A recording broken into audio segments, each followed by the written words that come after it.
All right, time right now is 7:45. Let's talk about inflation because inflation hits a 3-year high. We've got Chase Wilsey, the Vice President of Wilsey Asset Management, here in studio to break things down. Chase, good to see you. Good to see you too.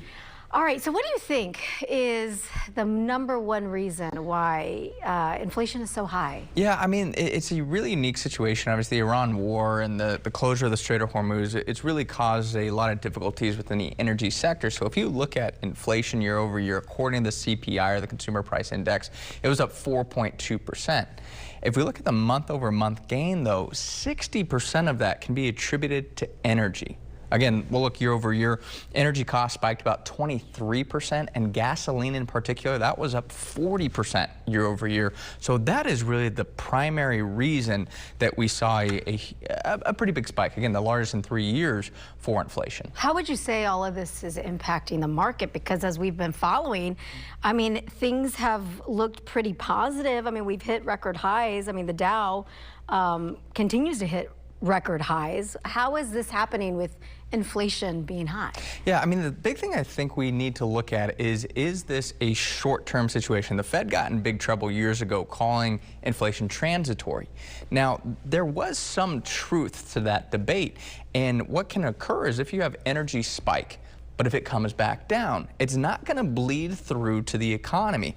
If energy stays elevated for longer, well, that's where issues can ensue. I mean, you think about energy, it impacts everything, right?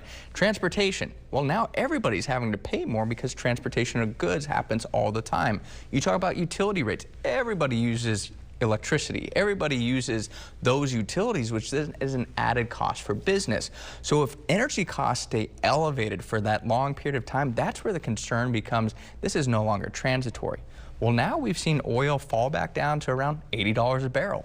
If it stays there, we should be okay. And again, inflation, gotta be careful here, but may have been transitory. May have been transitory. You mentioned falling oil prices. You mentioned the peace deal right now, the tentative, I guess, peace deal. Central Bank is meeting today. We got a new Fed, Fed chairman, if you will. You're looking at this in an optimistic way. I mean, what are your thoughts about what's going to happen at today's meeting and moving forward? Yeah, I mean, again, if you look at, I'm going to go back to the inflation thing real quick because that's going to set the precedent for what the Fed does. If you look at core CPI, that excludes food and energy, it was only 2.9%, so far below that 4.2% headline number. So inflation, if we get this energy concern, I'm going to say wiped away, eliminated, you could see core CPI start to drift back down, I think, towards the 2% level as we exit 2026. That would then give the Fed room to maybe talk about doing Fed cuts again. Right now, there's actually a price in the market that maybe you do a Fed hike. I personally would be shocked if we hiked interest rates. I think base case is really no movement at all.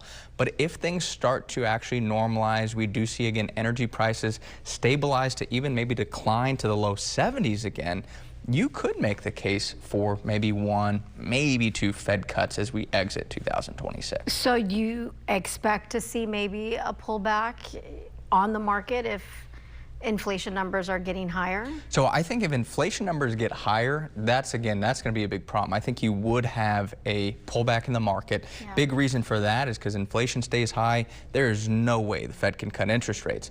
And now that possibility of a Fed rate hike is back on the table.